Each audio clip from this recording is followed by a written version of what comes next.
Turning bad design into good series के episode number 2 में आप सबका वेलकम है। इस सीरीज़ में मैं क्या करता हूं कि जो भी लोग मुझे इंस्टाग्राम पे रीच आउट करके अपने डिज़ाइंस भेजते हैं, उनके डिज़ाइंस में पर्सनली प्रॉब्लम मुझे बताना पड़ता है, लेकिन फिर भी मैं डिटेल्स में नहीं बता पाता। इस प्रॉब्लम को सॉल्व करने के लिए मैंने ये सीरीज़ स्टार्ट करी है। इस एपिसोड में हमारे पास ये डिज़ाइन है और इस डिज़ाइन में जो भी प्रॉब्लम है उसको मैं सॉल्व करूँगा और हमारा डिज़ाइन बेटर बनेगा based on graphic design theory. और बेटर बनने के बाद हमारा डिज़ाइन कुछ ऐसा दिखेगा। इस डिज़ाइन में एक मूड और थीम क्रिएट करने की कोशिश करी गई है और जो भी ग्राफिक डिज़ाइन के प्रिंसिपल्स और एलिमेंट्स और थियरीज होती हैं उन सारी चीज़ों को फॉलो करा गया है। अब हम इस डिज़ाइन की प्रॉब्लम की बात कर लेते हैं। इस डिज़ाइन की प्रॉब्लम नंबर 1 है मूड और थीम। इस डिज़ाइन में मूड और थीम क्रिएट करने की कोशिश नहीं करी गई है, जो कि बिल्कुल ही सही नहीं है अप्रोच। ये जो डिज़ाइन है, खास करके इसका जो कंटेंट है, उसमें एक मूड और थीम क्रिएट करने की ज़रूरत थी। सेकंड, जो इमेज की प्लेसमेंट है वो गलत है।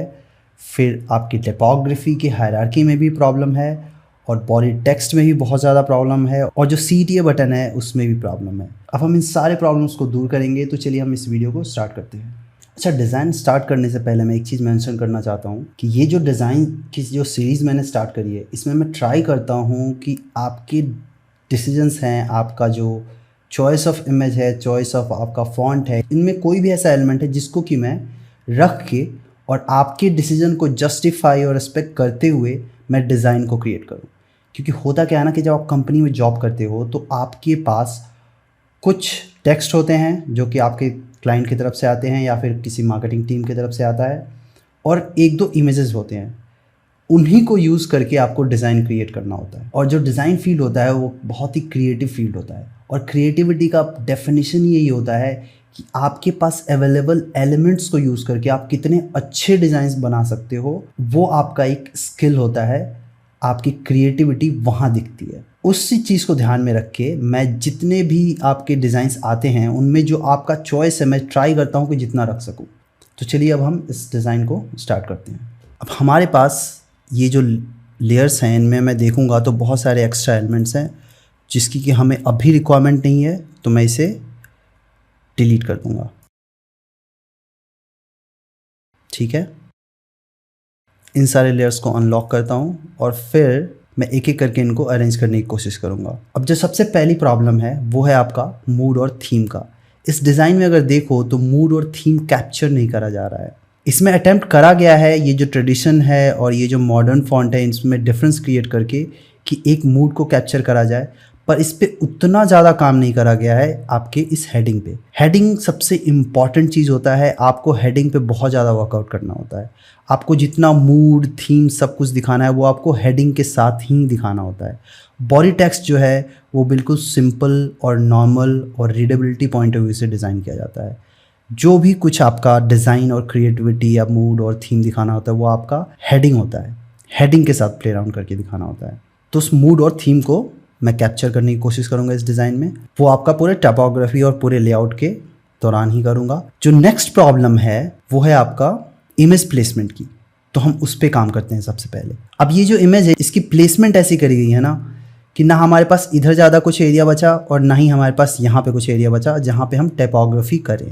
कभी भी आप कोई भी इमेज प्लेस कर रहे हो तो मेक श्योर करो कि आपको टाइपोग्राफी करने के लिए कुछ स्पेस हो। तो उसके लिए मैं क्या करूँगा, इस इमेज को सेलेक्ट करके Ctrl+T और इससे ड्रैग करके हल्का नीचे की तरफ लाऊंगा और इससे क्या हो रहा है कि हमारे पास यहाँ पे अच्छा खासा स्पेस बन जा रहा है डिज़ाइन क्रिएट करने के लिए। इसको थोड़ा और मैं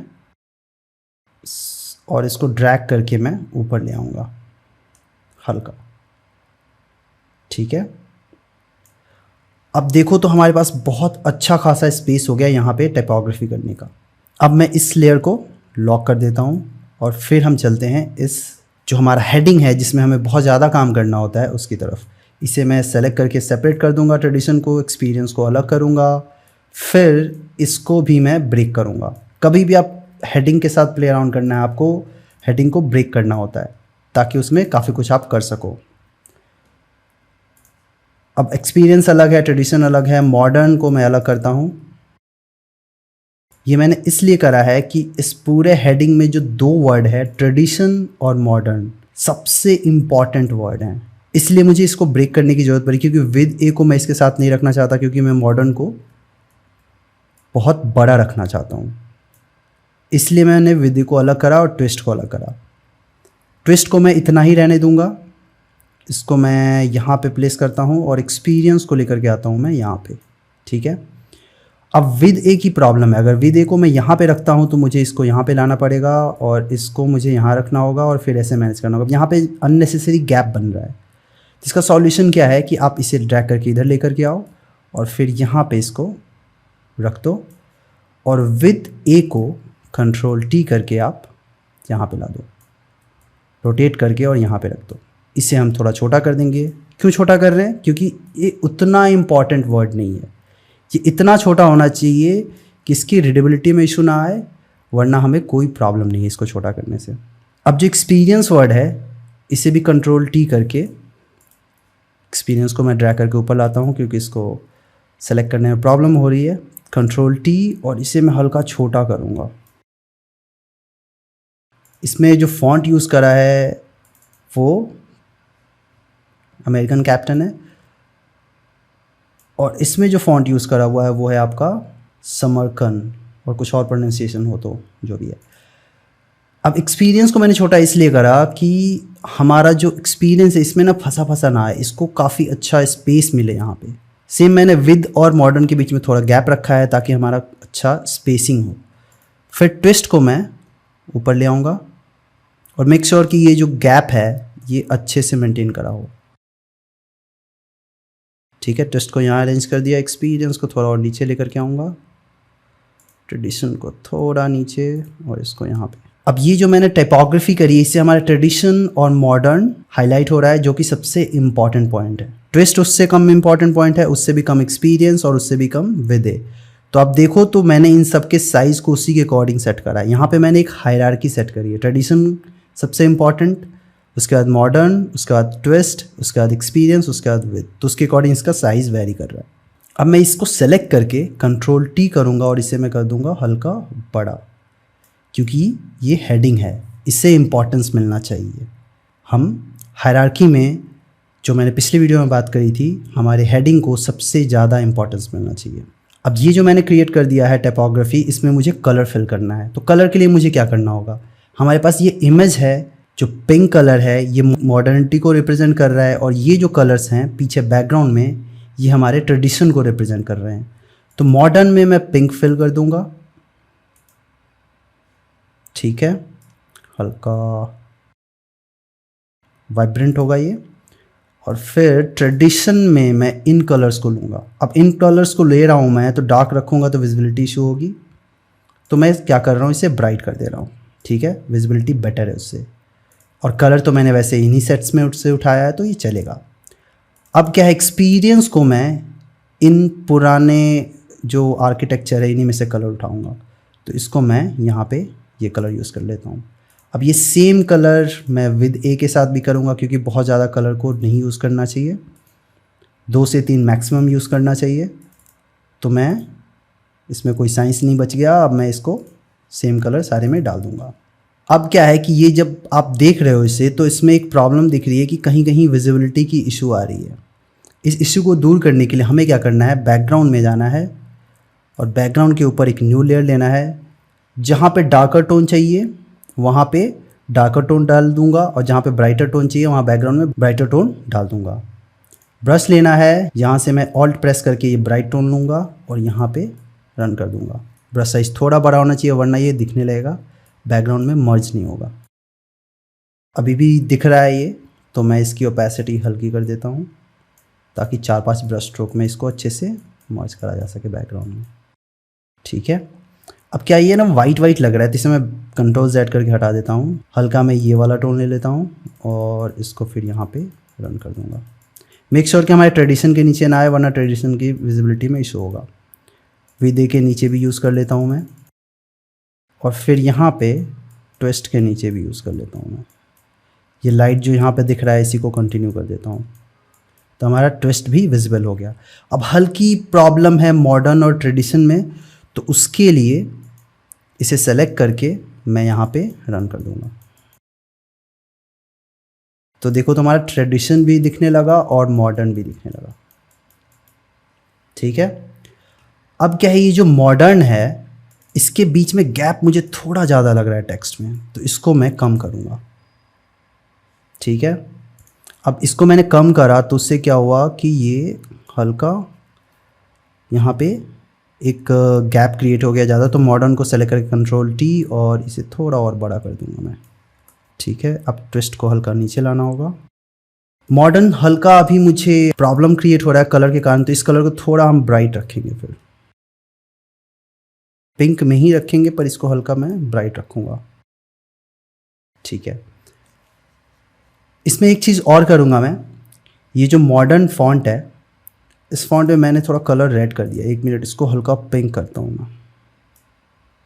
हाँ, ये सही है। अब मैं इसे सेलेक्ट करके मैं क्या करूँगा, इस इमेज को कॉपी करूँगा, क्योंकि ये जो टेक्सचर है ना इस कुर्ते पे, ये सेम टेक्सचर मुझे इस टेक्स्ट में डालना है ताकि हमारा जो ओवरऑल थीम और मूड है वो कैप्चर हो जाए हमारी टाइपोग्राफी से। मॉडर्न जो फॉन्ट है वो मॉडर्न नेचर को रिप्रेजेंट कर रहा है और ट्रेडिशन जो है ट्रेडिशन को कर रहा है। तो क्यों ना मैं इस मॉडर्न में भी ट्रेडिशन ऐड कर दूं, क्योंकि ओवरऑल आइडिया यही है कि ट्रेडिशन और मॉडर्न का मिक्सचर है। तो उस आइडिया को रिप्रेजेंट करते हुए मैं इसको भी यूज़ कर सकता हूँ। मैं इसको कॉपी करूँगा और इसे कॉपी करके मैं ऊपर ले आऊँगा मॉडर्न के ऊपर, और इससे मैं यहाँ पे ऑल्ट प्रेस करके क्लिप मास्क कर दूँगा। अब ये विजिबल नहीं है पिंक कलर, इसे ड्रैग करके ऊपर लाऊंगा तो ये विजिबल हो जाएगा। अब यहाँ पे देखो आप, तो ये दिख तो रहा है पिंक कलर पर हल्की प्रॉब्लम हो रही है। इसे मैं इसके लिए मुझे थोड़ा इसे बड़ा करना पड़ेगा ताकि बिल्कुल पिंक दिखे। डन है। अब इसकी ओपेसिटी मैं हल्की कर दूंगा, तो देखो अब ये मॉडर्न विजिबल भी हो गया और हल्का एक टेक्सचर सा आ गया, ये जो यहाँ पे यूज़ हुआ है।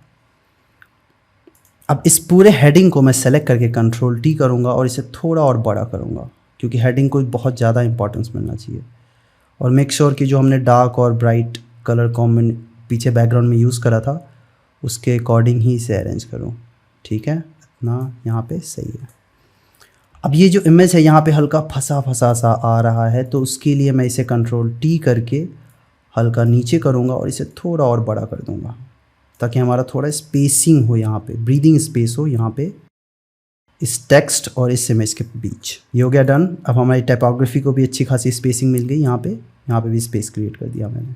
अब यहाँ पे अगर आप देखो तो मैंने एक हायरार्की सेट करा है जो मैंने पहले भी डिस्कस करा, जो कि प्रॉब्लम थी हमारे पिछले डिज़ाइन में टाइपोग्राफी में भी हायरार्की की, कि हमारा जो सबसे इंपॉर्टेंट वर्ड है, फिर ट्रेडिशन इंपॉर्टेंट है, फिर ट्विस्ट है, एक्सपीरियंस है, विद है। आपके इस हेडिंग में जो हायरार्की होनी चाहिए उसको भी मैंने कैप्चर यहाँ पे कर लिया है। अब इस लेयर को सेलेक्ट करके मैं इसको थोड़ा ऊपर करने की कोशिश करता हूँ ताकि हमारा अच्छा एक चीज़ हुआ है यहाँ पे कि ये जो हमने यहाँ पे बैकग्राउंड फिल करा था इसको फिर से करते हैं, हल्का इसमें और डार्क टोन यूज़ कर लेते हैं।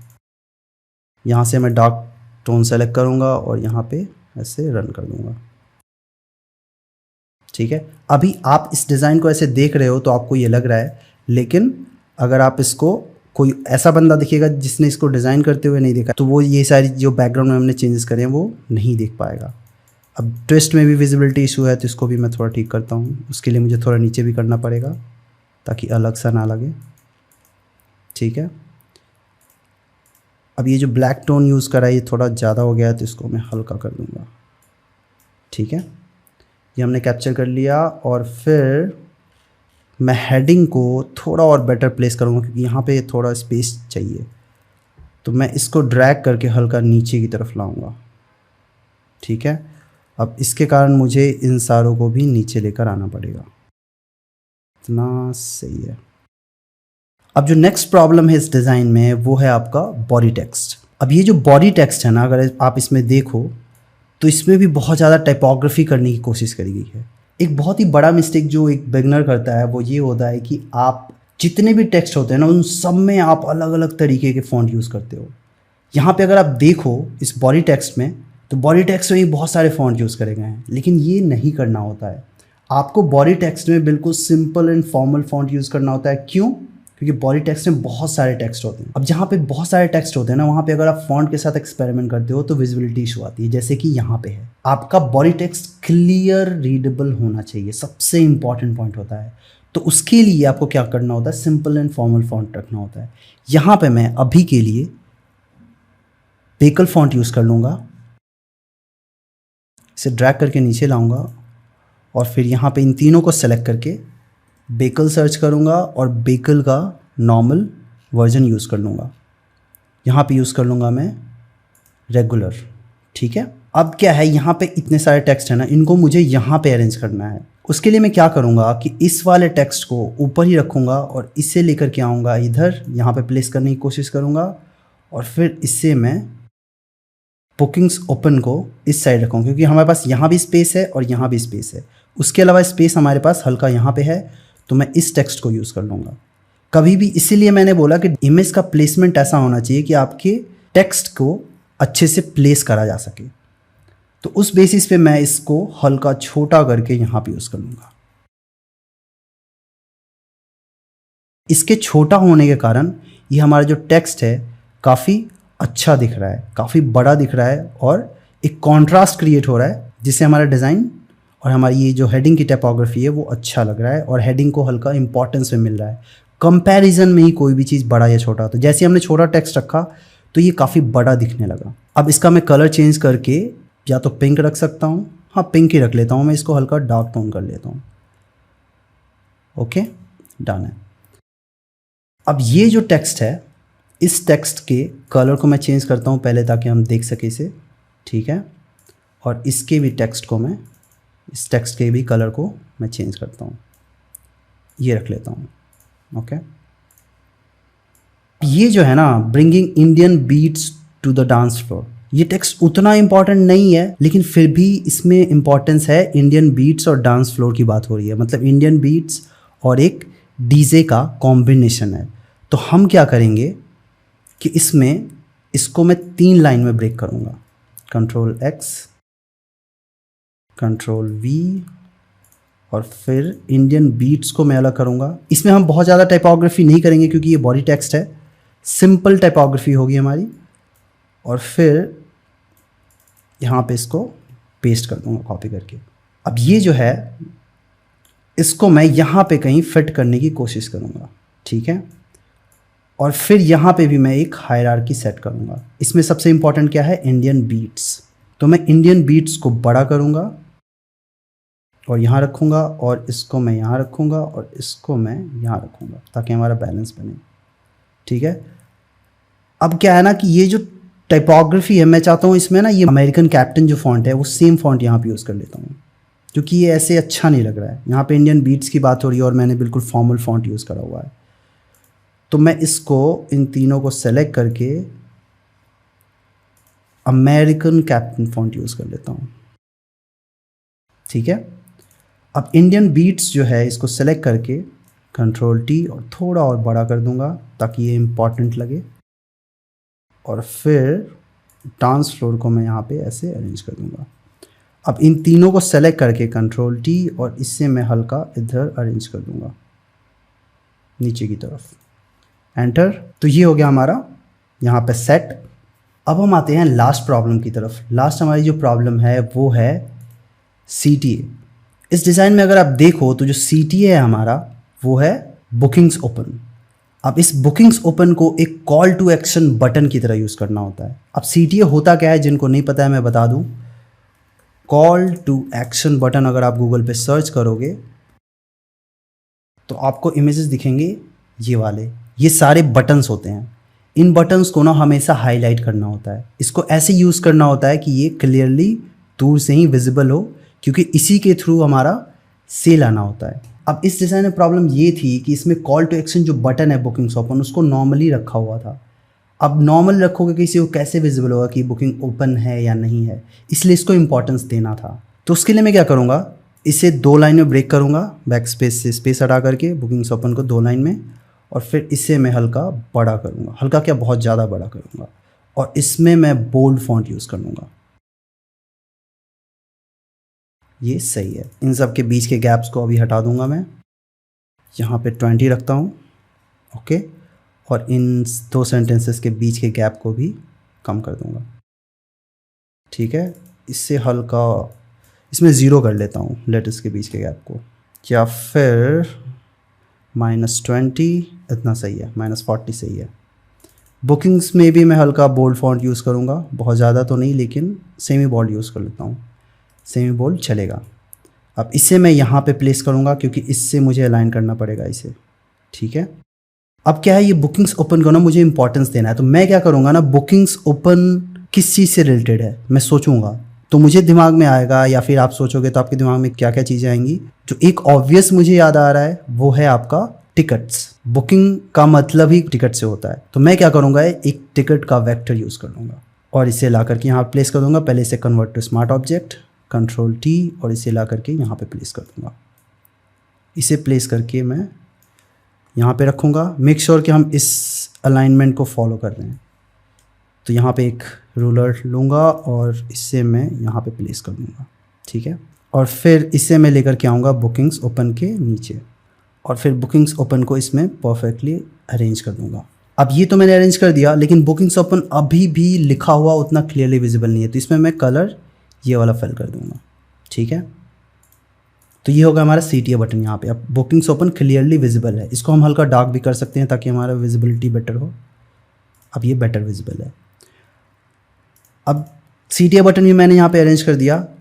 अब मुझे क्या लग रहा है इस डिज़ाइन में प्रॉब्लम, कि ये जो एरिया है ना, इसमें जो कंटेंट पड़े हुए हैं ये थोड़े मिसप्लेस लग रहे हैं, इनको प्लेस नहीं मिली हुई है, ऐसा लग रहा है ये हवा में है। इनको एक प्लेस और सेंस ऑफ बिलोंगिंगनेस देने के लिए मैं क्या करूँगा, रेक्टेंगल लूँगा, रेक्टेंगल पे क्लिक करके और मैं यहाँ पे इसको एक रेक्टेंगल क्रिएट कर दूँगा, ठीक है।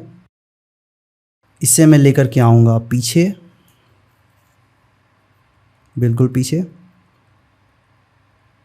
जहाँ पे सही है, और फिर इससे मैं यहाँ पे ऐसे ऑर्गेनाइज कर दूँगा।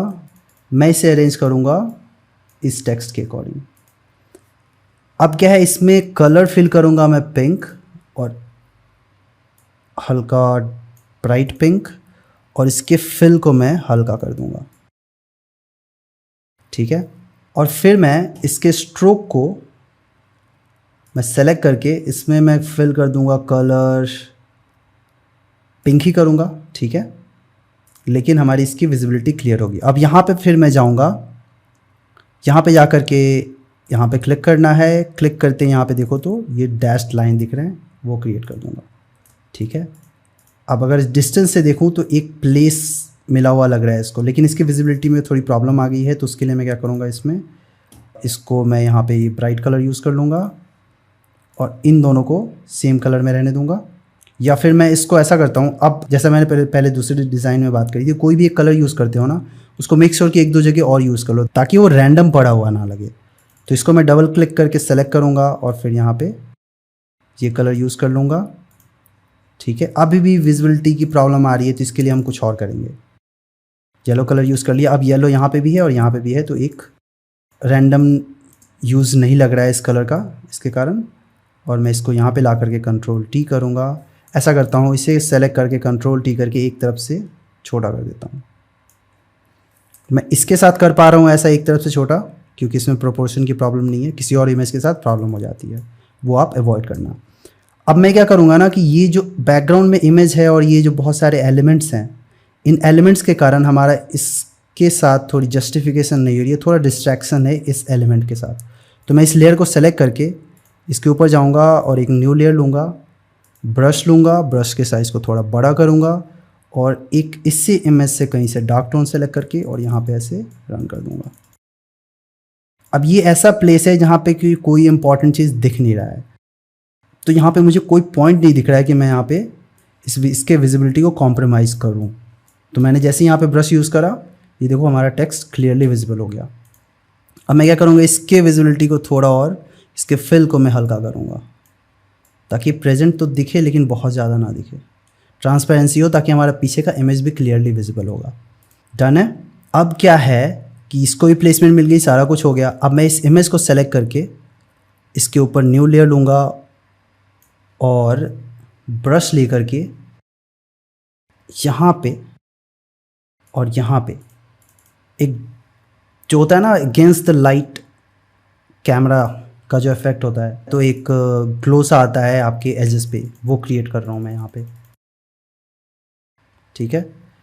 थोड़ा ब्रश साइज छोटा करके मैं यहाँ पे और इसकी ओपेसिटी थोड़ी और बढ़ा देता हूँ मैं, ठीक है, डन है। ये हो गया हमारा डिज़ाइन कंप्लीट, जो कुछ भी था मैंने सॉल्व कर दिया प्रॉब्लम होपफुली। अब मैं क्या करूँगा कि ये जो डिज़ाइन है, ये जो सारे कलर्स हैं वो हैं तो अच्छे, लेकिन मैं क्यों ना इसको थोड़ा और ब्राइट और पॉपिंग कलर बना दूँ। तो उसके लिए मैं जाऊँगा एडजस्टमेंट लेयर्स में, पहले तो मैं लेवल्स यूज़ करूँगा और ब्राइट टोन को ब्राइट करूँगा।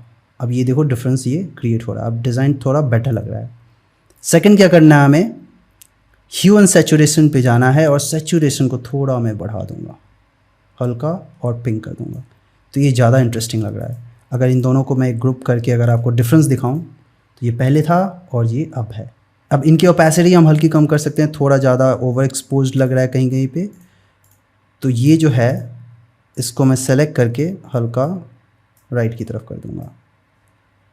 अब ये है बिफोर एंड आफ्टर, अब ये इमेज काफ़ी बेटर और वाइब्रेंट लग रहा है। अब इस डिज़ाइन में अगर आप देखो तो हमने एक प्रॉपर मूड क्रिएट करने की कोशिश करी है, एक थीम क्रिएट करने की कोशिश करी है। ये डिज़ाइन बहुत ही ज़बरदस्त और तबाही डिज़ाइन तो नहीं है, लेकिन इस डिज़ाइन में एक मूड और थीम हमने जो क्रिएट करने की कोशिश करी है, और ख़ास करके तब जब हमारे पास जो सेट ऑफ चीज़ें अवेलेबल थी, लाइक जो इमेज जैसा अवेलेबल है, अगर मैं कोई दूसरा इमेज यूज़ करूँ तो काफ़ी अलग और नेक्स्ट लेवल के डिज़ाइंस बना सकता हूँ, लेकिन हमारे पास जो अवेलेबल इमेज है और हमारे पास जो अवेलेबल जो टेक्स्ट यूज़ करे गए थे, सॉरी जो फॉन्ट यूज़ करे गए थे, उसको भी यूज़ करा है मैंने एग्जैक्टली, और फिर जा कर के ये डिज़ाइन कंप्लीट करा है।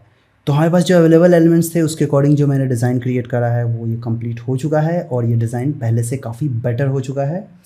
आप कमेंट्स में बता सकते हो आपको ये डिज़ाइन कैसा लगा, बिफोर एंड आफ्टर कैसा लगा। अगर आपको ये सीरीज़ इंटरेस्टिंग लग रहा है तो प्लीज़ कमेंट में ज़रूर बताइए, क्योंकि इससे मुझे पता चलेगा कि इस सीरीज़ को कितना लंबे समय तक लेकर के जाना है। अगर आपको इंटरेस्टिंग नहीं लगेगा तो वीडियो बनाने का कोई पॉइंट है नहीं। और एक चीज़ और कि ये जो मैंने जिस तरीके से मैंने डिज़ाइन समझाई है और जो भी थियरीज़ की तरह जैसे मैंने समझाई है, इस तरीके का मैंने एक 18 ग्राफिक डिज़ाइन बंडल क्रिएट करा है। अगर आपको इस तरीके के डिज़ाइंस और इस सोच के साथ अगर आपको डिज़ाइंस बनाने हैं तो आपको वो कोर्स परचेज़ करना चाहिए। तो जाइए, डिस्क्रिप्शन में एक लिंक है, जो इस लिंक पे क्लिक करके आप इस कोर्स को परचेज़ कर सकते हो। So thank you so much for watching this video. अब हम मिलते हैं अगली वीडियो में, तब तक के लिए टाटा बाय बाय।